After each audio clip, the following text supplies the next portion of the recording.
ายดีเนาะเพลงนี้กำลังว่าสิอัดในท้ายเดือน12กำลังว่าอัดติดต่อของอัดติดต่อนำอาจารย์นงภาษาว่าสิขออัดเพลงนี้นำเพิ่นเพราะว่าเพิ่นเป็นคนที่แบบปั้นนักร้องฟรีของประเทศลาวผู้ใดอยากเป็นนักร้องสามารถไปอัดนำเพิ่นได้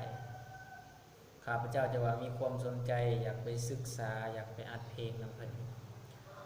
ซึ่งเพลงที่ข้าพเจ้าได้เขียนขึ้นมาได้ปั้นขึ้นมาเป็นเพลงมุ่นหักสาวโบหินกาวมวนบ่มวนกับพังนำกันพ่อแม่พี่น้อง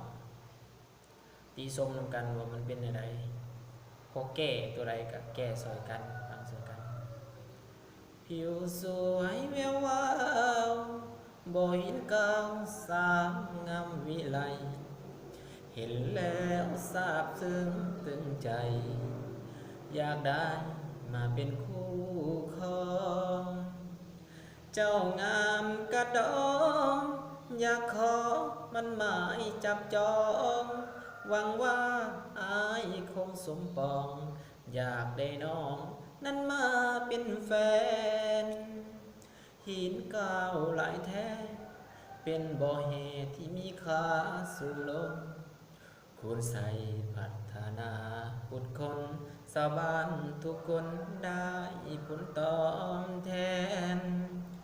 สาวงามเลิศฟ้ากิริยาจะสร้างงามแสน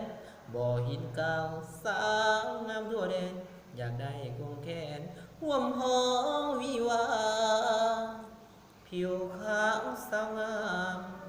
นงลามน้องมาค้าขายวันทิศคนมามากมาย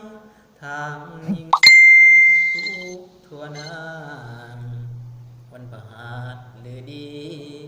ไอ้นี้ลงหาการดาตลาดนัดเขาให้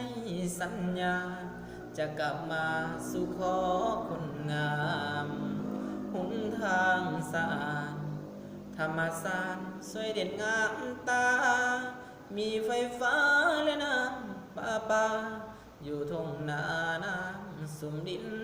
ดำผู้สาวงามหลายใครได้ไป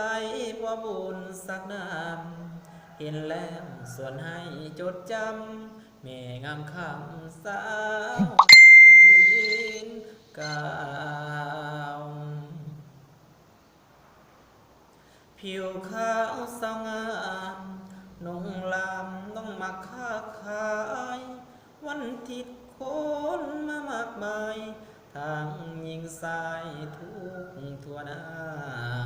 วันผ่านหรือดีไอ้นี้ลงหากันดาตลาดนัดเขาให้สัญญาจะกลับมาสู่ขอ